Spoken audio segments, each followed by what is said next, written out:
ఉగ్రవాదం దీనిపైన మోడీ గారు తీసుకుంటున్న ఒక సంచలన నిర్ణయం. అయితే దీని గురించి మనతో మాట్లాడడానికి ప్యానెల్లో ఉన్నారు సీనియర్ జర్నలిస్ట్ సత్యమూర్తి గారు, అదేవిధంగా సీనియర్ జర్నలిస్ట్ డివి శ్రీనివాస్ గారు. సార్ నమస్తే సార్. నమస్కారం సార్. నమస్తే సార్. సార్ డివిఎస్ గారు, మనం చూసుకుంటే ఏదైతే ఇండియా అండ్ పాకిస్తాన్ మధ్య ఎప్పటి నుంచో రగులుతున్నటువంటి ఒక యుద్ధం అందరికీ తెలిసిందే. అయితే ఇదంతా పక్కన పెట్టి ఇప్పుడు జరుగుతున్నటువంటి ఒక విశేషాలు మాత్రం సంచలనం రేకిచ్చాయని చెప్పుకోవచ్చు. అయితే ఏదైతే జరిగినటువంటి ఒక సిచ్యువేషన్లో ఇండియా అండ్ పాకిస్తాన్ మధ్యన జరుగుతున్నటువంటి ఈ యొక్క చర్యల్ని ఎలా చూడాలంటారు? ఇది యుద్ధానికి తారతీసే అవకాశాలు ఉన్నాయా లేవా అంటే ఏం చెప్తారు? అంటే కొరివితో తలగొక్కుంటుందా పాకిస్తాన్? ఎందుకు ఇంత ఉన్మాదానికి పాల్పడతాను? మతోన్మాదమే కాదు, అసలు యుద్ధోన్మాదాన్ని ఎందుకు ప్రేరేపిస్తాను? భారత్ను ఎందుకు ఇంతగా కవ్విస్తాను? పాకిస్తాన్ చేస్తున్నటువంటి ఈ దుందుడుకు చర్యల వెనక ఎవరున్నారు? ఒకవైపేమో అమెరికా భారత్ సంబంధాలు, ఏది అక్కడ జేడి వాన్స్ పర్యటిస్తున్నాడు, ఇక్కడ భారతదేశంలో అమెరికా ఉపాధ్యక్షుడు. ఆయన పర్యటన సమయంలోనే ఈ ఉగ్రదాడి, ఏది పహల్గామ్ ఉగ్రదాడికి పాల్పడటం వెనక ఆంతర్యం ఏంటి? అంటే ఏదో రకంగా అమెరికా భారత్ సంబంధాలని విచ్ఛిన్నం చేసే కుట్ర కోణంగా చూడాలా? ఇప్పుడు ఉగ్రదాడిని ఖండిస్తూ అన్ని దేశాలు ప్రకటించాయి. పహల్గామ్ 28 మందిని బలి తీసుకున్నారు పర్యాటకులు. ప్రధాని మోడీ దేశంలో లేరు, ఆయన తన యొక్క పర్యటన క్యాన్సిల్ చేసుకుని వచ్చేసారు. ఇవాళ మొత్తం అటు అరేబియా జలాల్లో నీకు మొత్తం యుద్ధ వాతావరణం. అటు పాకిస్తాన్ దాని యొక్క సైనిక బలగాలను కదిలిస్తోంది, ఇటు భారతదేశం దీని యొక్క వైమానిక బలగాలని, అటు నౌకా దళాన్ని సన్నద్ధం చేస్తోంది. ఇప్పుడు ఐఎస్ విక్రాంత్ని దించారు, ఐఎస్ సూరత్ని దించారు, అటు క్షిపణుల ప్రయోగాలకు కూడా సిద్ధమవుతున్న తరుణం. ఒకవైపేమో సోవియట్ రష్యా ఉక్రెయిన్, అక్కడ యుద్ధ వాతావరణం, అది ఎప్పుడు ముగుస్తుందా అని ప్రపంచ దేశాలన్నీ ఎదురు చూస్తుంటే, అది ముగియటం దేవుడెరుగు ఇంకో యుద్ధం సిద్ధమవుతుందా? ఇప్పుడు ఉక్రెయిన్ రష్యా యుద్ధం వల్లే మొత్తం చమురు ధరలు పెరిగిపోయాయి. ఇప్పుడు నిత్యావసర ధరలు పెరిగిపోతున్నాయి, ప్రజల జీవన ప్రమాణాలు ఏ విధంగా దిగజారుతున్నాయి, పేదరికంతో పోరాటం ఎక్కడి దాకా వచ్చింది. ఇలాంటి స్థితిలో పాకిస్తాన్ తన యొక్క ఆర్థిక సంక్షోభం నుంచి గట్టెక్కే చర్యలు తీసుకోకుండా, తన దేశాన్ని చక్కదిద్దుకోకుండా పక్క దేశం పైన ఇలా కాలు దువ్వే ధోరణి ఎలా చూడాలి? ఇప్పుడు పాక్ ప్రధాని ఆయన ఏమంటారు, ఉప ప్రధాని ఏమంటాడు, ఆ రక్షణ మంత్రి ఆ మాటలు ఏంటి అసలు? అంటే టెర్రరిస్టులు వాళ్ళ కంటికి ఫ్రీడమ్ ఫైటర్స్గా కనపడుతున్నారా? స్వాతంత్ర సమరయోధులని వాళ్ళని అనడం అంటే, ఈ లష్కరే తోయిబా ఇవాళ దాని యొక్క ఉపసంస్థే ఇది, ఏది రెసిస్టెన్స్ ఫ్రంట్ ఏదో పెట్టారు దానికి, TRF అని చెప్పి. వాడు గతంలో లష్కరేలో పనిచేసినాడే. వీళ్ళంతా కూడా ఆర్టికల్ 370 రద్దు తర్వాత ఎందుకు ఇంత ఉద్రిక్తతని సృష్టిస్తున్నారు? ఇప్పుడు ఇవాళ కాశ్మీర్లో అక్కడ ఉపాధి కల్పన, లేకపోతే అక్కడ పర్యాటక అభివృద్ధి, అక్కడ దగ్గర ఒక 50-60 వేల కోట్లతో అభివృద్ధి పనులు జరుగుతున్నాయి. అక్కడ యువతని ఎంగేజ్ చేస్తున్నారు, ఏది వాళ్ళకి యొక్క విద్యా బుద్ధులు నేర్పటం, లేకపోతే వాళ్ళని ఉపాధి కల్పించటం. అలాంటి యువతని ఇటు ఉగ్రవాదం వైపు ఆకర్షించేలాగా, వాళ్ళ చేతుల్లో ఆయుధాలు పెట్టేలాగా, దీనివల్ల ఏమొస్తుంది? అంటే భారత్లో చిచ్చు పెట్టడం పాకిస్తాన్కి అదే విధంగా లాభదాయకమో మనకైతే అర్థం కావట్లేదు. ఇప్పుడు అటేపేమో ప్రపంచ దేశాలు అసలు టారిఫ్ వార్తో అల్లాడిపోతున్నాయి, ఏది అమెరికా చైనా టారిఫ్ వార్. ఇప్పుడు ఆయన ఏంటి, ట్రంప్ బాధ్యతలు తీసుకున్న వెంటనే అన్ని దేశాలపైన ప్రతీకార సుంకాలు పెంచాడు. మీరు మా పైన ఎంత సుంకం వేస్తారో మేము దానిపైన అంత సుంకం వేస్తానన్నాడు. మన పైన కూడా వేసాడు, 26% ఏం వేసాడు, ఇది భారత్ పైన. చైనా పైన ఒక 130% ఏం వేసాడు. వాళ్ళు మళ్ళీ చైనా వాళ్ళు అమెరికా మీద వేసారు, ఏంటి 125%. ఈయన వాళ్ళ మీద మళ్ళీ 230% వేసాడు.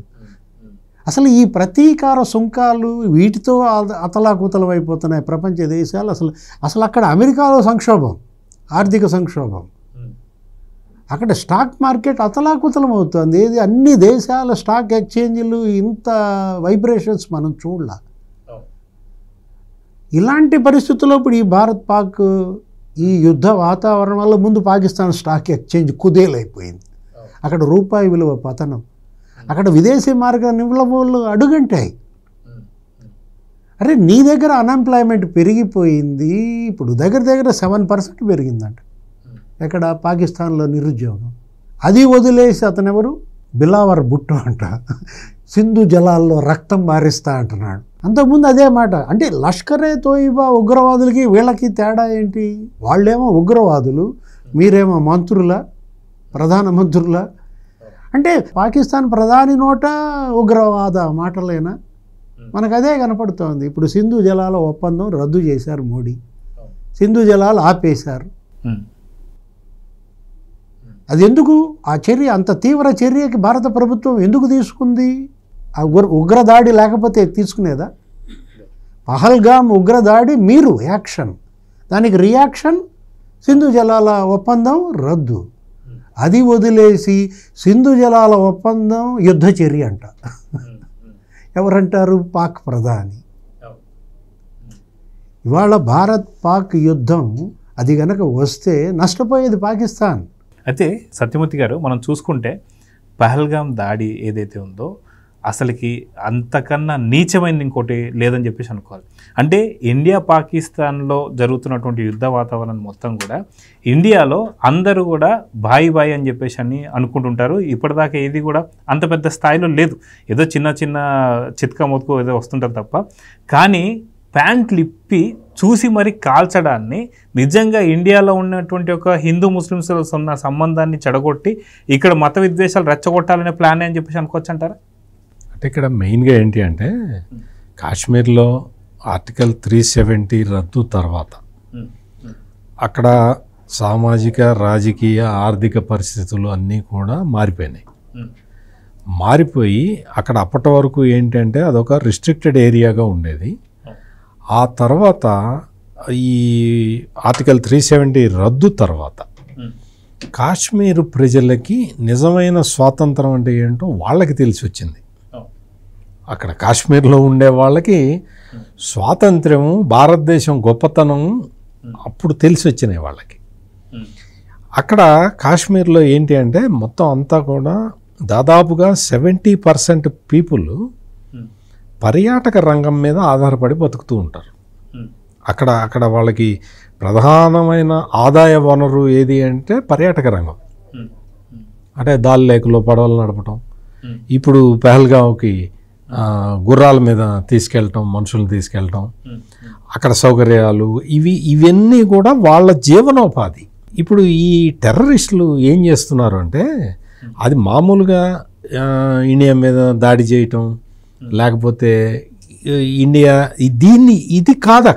అక్కడ ఏంటి అంటే మొత్తం కాశ్మీర్లో పర్యాటక రంగాన్ని ఆపేయాలి, స్టాల్ చేయాలి.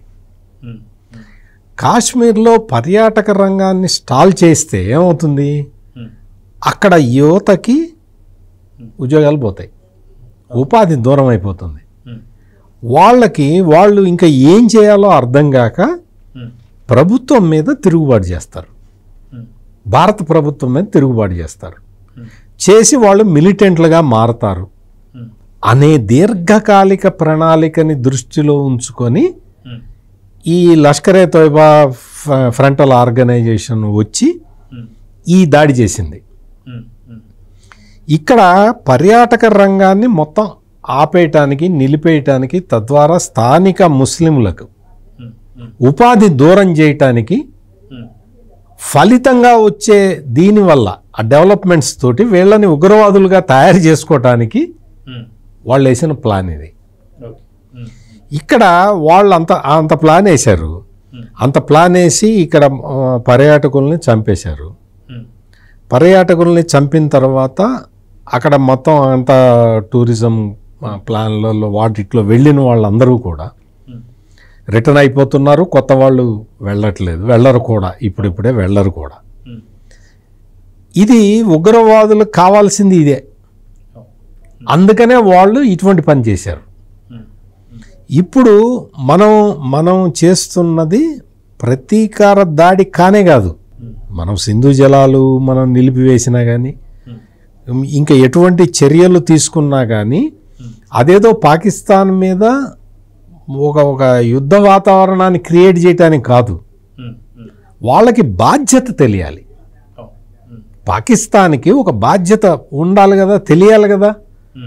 వాళ్ళు ఎంతసేపటికి ఈ ఉగ్రవాదాన్ని ప్రోత్సహించడమే వాళ్ళ ప్రధాన జీవనోపాధి అయిపోయింది. పాకిస్తాన్లో ఉన్న రాజకీయ నాయకులు ఈ ఉగ్రవాదుల్ని ఎంటేసుకొని తిరగటం తప్ప వాడికి బాధ్యత లేదు, ప్రజల పట్ల బాధ్యత లేదు.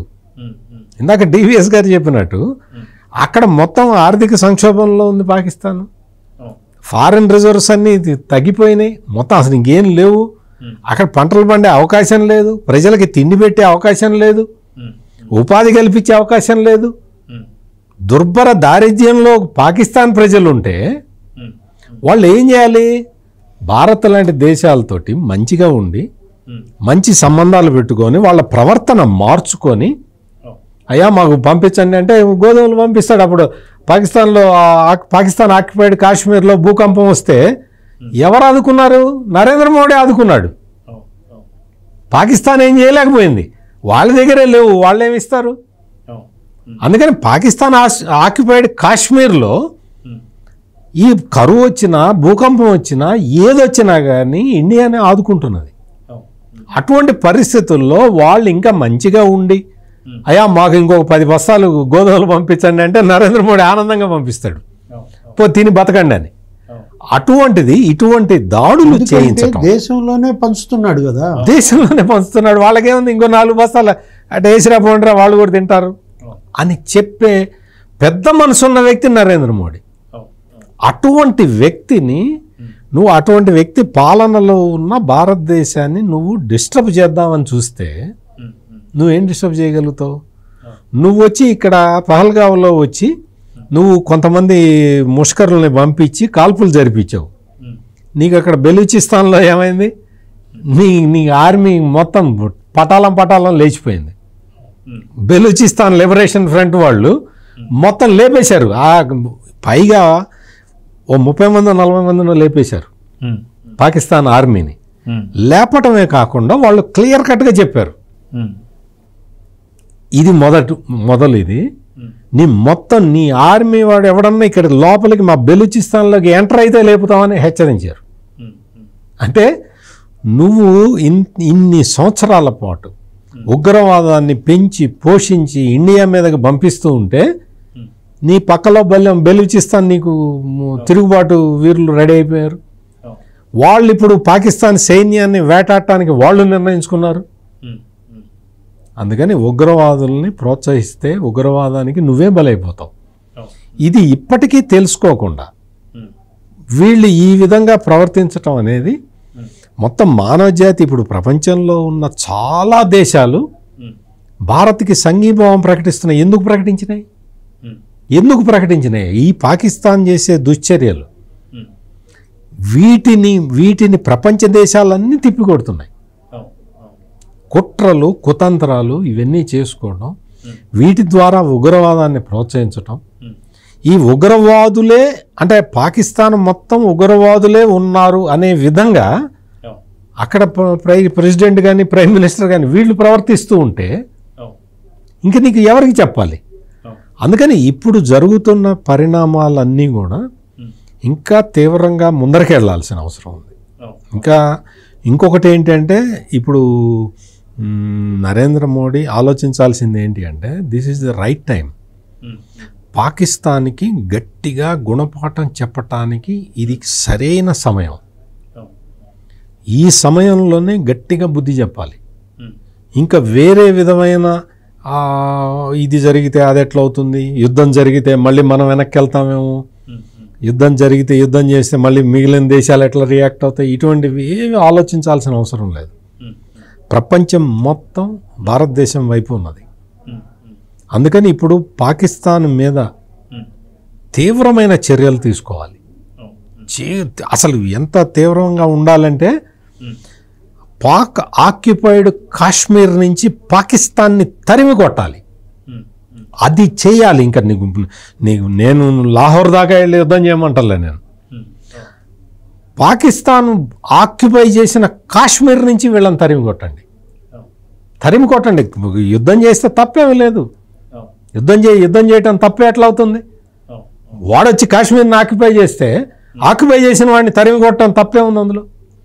అందుకని వేరే విషయాలని ఆలోచించకుండా పాకిస్తాన్ ఆక్యుపైడ్ కాశ్మీర్ నుంచి పాకిస్తాన్ని తరిమి కొట్టడానికి ఇది సరైన సమయం.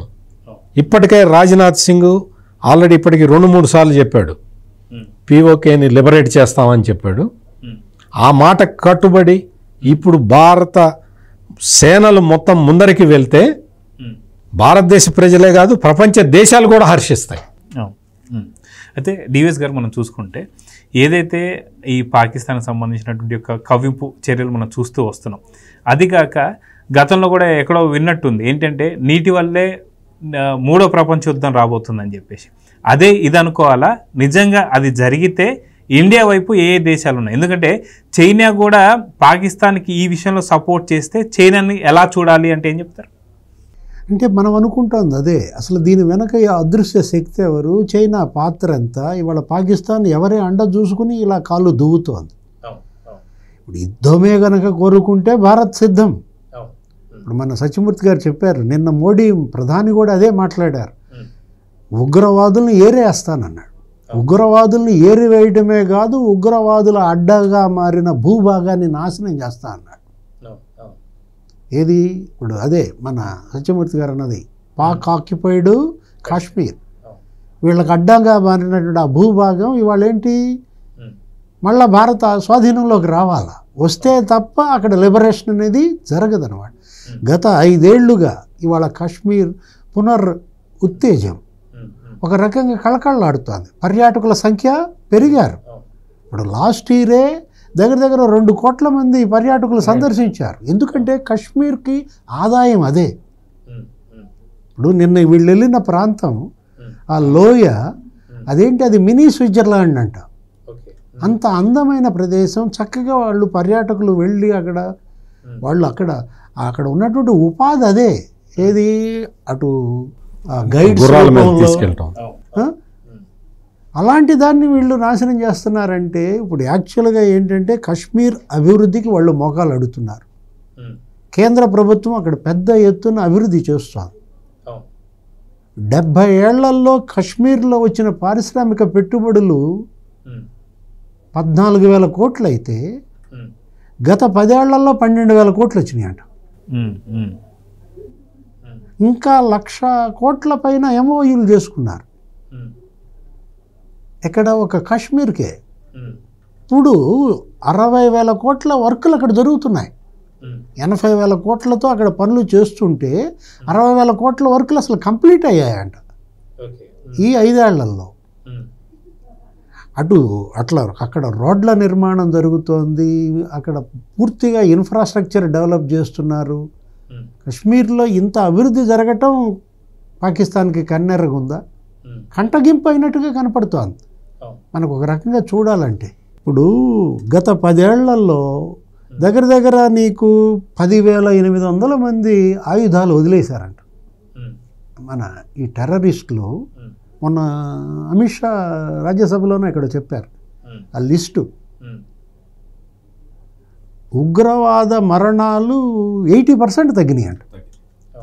అంటే ఉగ్రదాడుల్లో మృతుల సంఖ్య 80% తగ్గితే తట్టుకోలేకపోతుందా?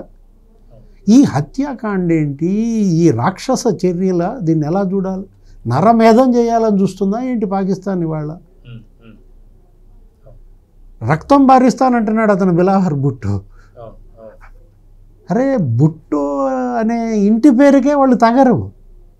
ఆ రోజు ఇందిరాగాంధీకిను భుట్టోకి జరిగినటువంటి ఒప్పందం అదే ఏదది సిమ్లా ఒప్పందం, అప్పుడు వీళ్ళిద్దరూ చిన్నపిల్లలంట. ఎవరు, బెనజీర్ భుట్టోను రాజీవ్ గాంధీ చనిపోయిన ఈ రాహుల్ వాళ్ళ ఫాదరు, ఆ తర్వాత ఈ బిలావర్ వాళ్ళ అమ్మ, వాళ్ళిద్దరూ సంతకాలు చేసుకుంటుంటే వీళ్ళిద్దరు ఆడుకుంటున్నారంట. ఎవరు, ఇందిరాగాంధీను జుల్ఫికర్ అలీ భుట్టో సిమ్లా ఒప్పందం మీద సంతకాలు పెడుతుంటే ఈ కాబోయే ప్రధానులు ఎవరు, ఆ బెనజీర్ భుట్టోను ఇతను ఆడుకుంటున్నారంట అక్కడ. ఇంత చక్కటి వాతావరణంలో ఆ ఒప్పందం జరిగితే దాన్ని రద్దు అన్నారు. సిమ్లా ఒప్పందం రద్దు అయితే ఎవరికి నష్టం? మీకు నష్టం. సింధు జలాల ఒప్పందం ఇవాళ ప్రధాని మోడీని రద్దు చేస్తే నష్టపోయేది పాకిస్తానా, భారతదేశమా? ఎందుకంటే ఇవాళ మీ దగ్గర మరి 34% ఎంప్లాయ్మెంట్ అగ్రికల్చర్ అంట. పాకిస్తాన్ అదంతా బంద్. ఇప్పుడు వాళ్ళ జీడిపిలో దగ్గర 25% దీని మీదే. ఏది సింధు జలాలు లేకపోతే పాకిస్తాన్ జీడిపి 1/4 డౌన్ అయిపోద్ది. ఇలాంటి పరిస్థితి తెచ్చుకోవాల్సిన అవసరం మీకు ఎందుకు ఏర్పడింది? ఇదా పాక్ ప్రజలు, పాక్ ప్రభుత్వాన్ని కోరుకునేది? ప్రభుత్వంలో అస్థిరత. ఒకవైపు బంగ్లాదేశ్ పరిస్థితి చూశారు. ఏమైంది? ఆమె ప్రధాని, ఆమె పారిపోయారు. ఎక్కడ? బంగ్లాదేశ్ వదిలిపెట్టి. అక్కడ సివిల్ వారు అసలు మామూలుగా జరిగిందా? శ్రీలంక పరిస్థితి ఎలా ఉంది? శ్రీలంక పరిస్థితి అంతే, సివిల్ వార్ వచ్చింది. బంగ్లా అంతే. శ్రీలంక అధ్యక్షుడు పారిపోయాడు. ఇప్పుడు నెక్స్ట్ పాకిస్తాన్ లో ఇప్పుడు అదే పరిస్థితి రాబోతున్నది, వస్తుంది కూడా. ఇప్పుడు సింధు బంద్ అన్నారు సార్. సింధు బంద్ అయిపోతే ఖచ్చితంగా ఏదైతే పాకిస్తాన్ లో జరిగేది అదే. నెక్స్ట్ ప్రజలందరూ కూడా తిరుగుబాటు చేస్తే ఇప్పుడు దేనికి ఇది సంకేతం అంటే ఖచ్చితంగా వీళ్ళు పూర్తిగా వదిలేసుకోబోతున్నారా అంటే ఏమని చెప్తారు? ఇక్కడ పాకిస్తాన్లో డెమోక్రసీ 5 ఏళ్ళు ఉంటే డిక్టేటర్షిప్ 20 ఏళ్ళు ఉంటుంది. వాళ్ళ కాంబినేషన్ అది. వాళ్ళకి ఎంతసేపటికి ఈ సైనిక పాలన తప్ప వాళ్ళకి డెమోక్రటిక్గా వాళ్ళకి ఎలక్టెడ్ గవర్నమెంట్ని ఎవడు ఉండనిస్తాడు? అక్కడ ఎవడు ఉండనివాడు. అక్కడ చేసే ఈ మొత్తం ఈ లంపెన్ ఎలిమెంట్స్ గ్యాంగ్ వీళ్ళందరూ కూడా దేశాన్ని ఎట్లా ఇది చేసుకోవాలి. అతను ఎవరో ఆ పాకిస్తాన్ మంత్రి చెప్తూ ఉన్నాడు, రక్షణ మంత్రి చెబుతూ ఉన్నాడు, మేము ఇంతకాలం అమెరికా కోసం మేము ఈ చెత్త పనులన్నీ చేసాము. మరి నీకు తెలుసు కదా చెత్త పని, నువ్వు అమెరికా కోసం చేశాననే నువ్వే చెప్తున్నావు కదా, మరి ఇప్పుడు ఆపచ్చు కదా. అతను ఆ రక్షణ మంత్రి ఇదిగో ఇటువంటి చెత్త పనులు ఆపండి అంటే ఐఎస్ఐ వాడు వచ్చి వీణి కాలుస్తాడు ఫస్ట్. ఎందుకంటే వాళ్ళకి మంచి చెప్పకూడదు. కాశ్మీర్ వెళ్ళి కాశ్మీర్లో మొత్తం భారత్ మీద యుద్ధం చేద్దాము అంటే వాళ్ళకి బాగుంటుంది అనమాట. అంటే ఎవరికి బాగుంటుంది ఎవరికి బాగుండదు ఆలోచించుకోవాలి. పాకిస్తాన్ కూడా ఇప్పుడు ఆలోచించుకోవాల్సిన పరిస్థితుల్లోకి వచ్చింది. అట్లా ఆలోచించుకోకుండా మేము కాశ్మీర్ని మేము నాశనం చేయడానికి ప్రయత్నం చేస్తామంటే నువ్వు చేయలేవు కదా అది. ఇప్పుడు ఈ రోజున పహల్గా నువ్వు సివిలియన్స్ మీద అటాక్ చేయటం అనేది ఎవ్వడూ కూడా హర్షించరు.